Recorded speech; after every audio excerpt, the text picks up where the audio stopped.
Or, ce même jour, 2 d'entre eux se rendaient à un village du nom d'Emmaüs, à 60 stades de Jérusalem. Et ils s'entretenaient de tout ce qui s'était passé. Pendant qu'ils s'entretenaient et débattaient, Jésus lui-même s'approcha et fit route avec eux. Mais leurs yeux étaient empêchés de le reconnaître. Il leur dit « Quels sont ces propos que vous échangez en marchant ?» Ils s'arrêtèrent, l'air sombre. L'un d'eux, nommé Cléopas, lui répondit « Es-tu le seul qui, tout en séjournant à Jérusalem, ne sache pas ce qui s'y est produit ces jours-ci ?»« Quoi ?» leur dit-il. Ils lui répondirent « Ce qui concerne Jésus le Nazaréen, qui était un prophète puissant en œuvre et en parole devant Dieu et devant tout le peuple. Comment nos grands prêtres et nos chefs l'ont livré pour qu'il soit condamné à mort et l'ont crucifié. Nous espérions que ce serait lui qui apporterait la rédemption à Israël, mais avec tout cela, c'est aujourd'hui le 3e jour depuis que ces événements se sont produits. Il est vrai que quelques femmes d'entre nous ont stupéfiés. Elles se sont rendues de bon matin au tombeau, et n'ayant pas trouvé son corps, elles sont venues dire qu'elles avaient eu une vision d'ange qui le disait vivant. Quelques-uns de ceux qui étaient avec nous sont allés au tombeau, et ils ont trouvé les choses tout comme les femmes l'avaient dit. Mais lui, ils ne l'ont pas vu. Alors il leur dit « Que vous êtes stupides, comme votre cœur est lent à croire tout ce qu'ont dit les prophètes. Le Christ ne devait-il pas souffrir de la sorte pour entrer dans sa gloire ?» Et commençant par Moïse et par tous les prophètes, il leur fit l'interprétation de ce qui, dans toutes les Écritures, le concernait. Lorsqu'ils approchèrent du village où ils allaient, il parut vouloir aller plus loin. Mais ils le pressèrent en disant « Reste avec nous, car le soir approche, le jour est déjà sur son déclin. » Il entra pour demeurer avec eux. Une fois installé à table avec eux, il prit le pain et prononça la bénédiction. Puis il le rompit et le leur donna. Alors leurs yeux s'ouvrirent et ils le reconnurent. Mais il disparut de devant eux. Et ils se dirent l'un à l'autre, « Notre cœur ne brûlait-il pas en nous lorsqu'il nous parlait en chemin et nous ouvrait le sens des Écritures ?» Ils se levèrent à ce moment même, retournèrent à Jérusalem et trouvèrent assemblés les 11 et ceux qui étaient avec eux, qui leur dirent, « Le Seigneur s'est réellement réveillé et il est apparu à Simon. » Ils racontèrent ce qui leur était arrivé en chemin et comment il s'était fait reconnaître d'eux, en rompant le pain.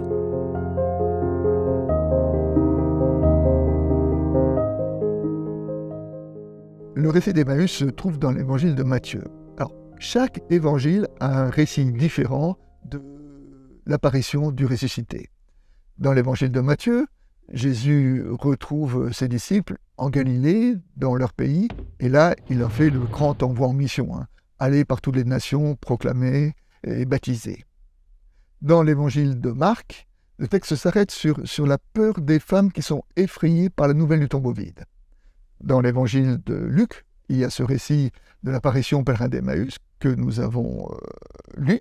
Et puis dans l'évangile de Jean, il y a l'apparition du ressuscité, une nouvelle Pentecôte aux disciples et puis à Thomas.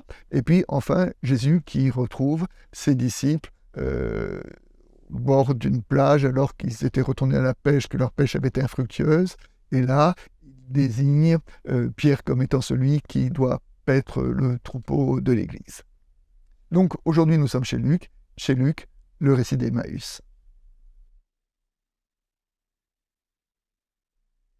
Le début de notre texte dit que, avant que Jésus ne les rejoigne, les disciples discutaient entre eux de ce qui était arrivé.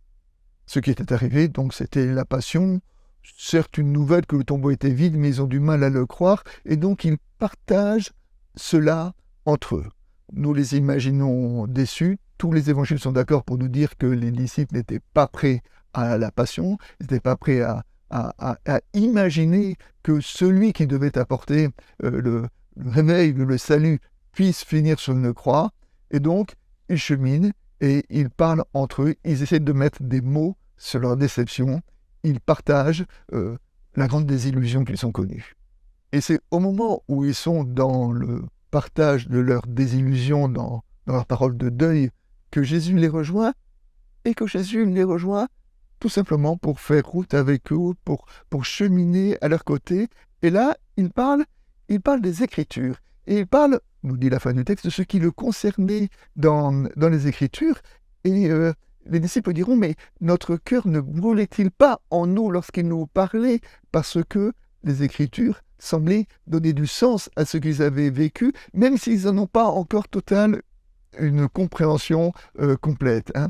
Mais ce qui est important sur ce texte, c'est comment Jésus communique avec ses disciples à travers la médiation des Écritures. Et c'est cette compréhension des Écritures qui plus tard viendra affirmer ce qu'ils ont vécu.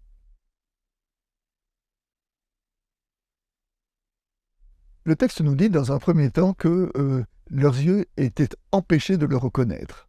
En effet, un grand étonnement que nous pouvons avoir, c'est Jésus, il l'avait vu, côtoyer pendant longtemps. Et quand Jésus les rejoint, et quand Jésus en plus que Jésus parle de ce qui le concerne dans les Écritures, on pourrait imaginer que tout de suite ils le reconnaissent. Eh bien non, ce n'est qu'avec le signe de la fraction du pain qu'ils le reconnaîtront, c'est-à-dire qu'il y a une sorte d'empêchement, hein, et cet empêchement sera limité, mais cet empêchement est réel ici.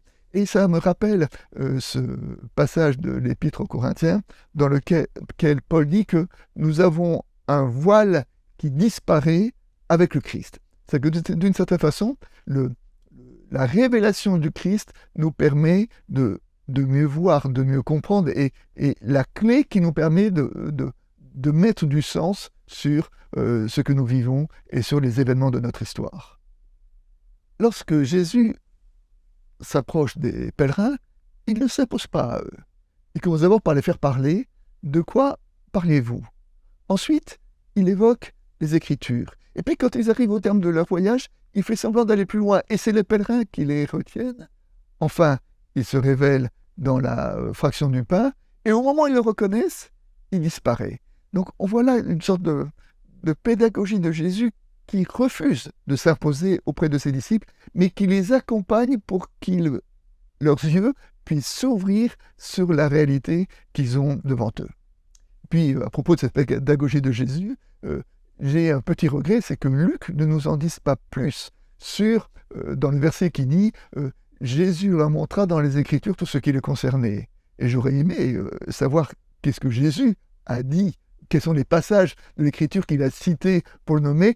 En d'autres termes, quelle est la clé de lecture, quelle est l'interprétation, quelle est l'herméneutique, pour utiliser un mot théologique, de Jésus quand il dit ce qui le concernait dans les Écritures.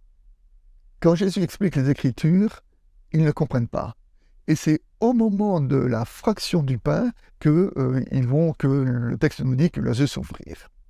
Alors, le texte dit exactement, Jésus prend le pain, Jésus prononce la bénédiction, Jésus rompt le pain et Jésus donne le pain. Ce qui est les 4 verbes qu'on retrouve au moment du récit de la multiplication des pains et qui sont presque les verbes qu'on va retrouver lors du dernier repas de Jésus.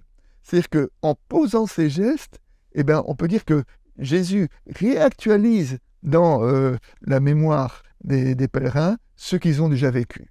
Les pèlerins n'étaient probablement pas présents lors du dernier repas de Jésus, mais souvent ils l'ont vu rompre le pain, parce que c'est ce qu'il faisait à chaque repas. Et peut-être Jésus avait-il une façon particulière de rompre le pain, puisque c'est à ce signe, ce geste, qu'il a été reconnu. À travers le pain, béni, rompu, donné, et on peut dire que les pèlerins sont devenus compagnons, au sens étymologique du terme, hein, par le même pain. C'est en partageant ce même pain que les disciples sont devenus disciples du Christ. Leur cœur était obscurci, et c'est la rencontre avec le Christ, c'est avec le signe du pain qu'ils ont compris. Un apologue des pères du désert raconte l'histoire d'un frère, d'un moine, qui butait sur un texte des Écritures qu'il n'en comprenait pas le sens. Et le texte nous dit que puisque c'est cela, il décida, pendant 6 mois, de jeûner en ne mangeant que 3 fois par semaine pour que Dieu lui révèle le sens de ce passage-là. Et au bout de 3 mois, le sens était toujours aussi obscur à ses yeux. Alors le frère s'est dit, je vais aller trouver un frère pour lui demander le sens de mon récit. Il se lève, il est en chemin, et quand il est en chemin, Jésus lui dit, puisque tu as eu l'humilité d'aller demander à ton frère, alors je vais te révéler le sens des Écritures que tu ne comprends pas.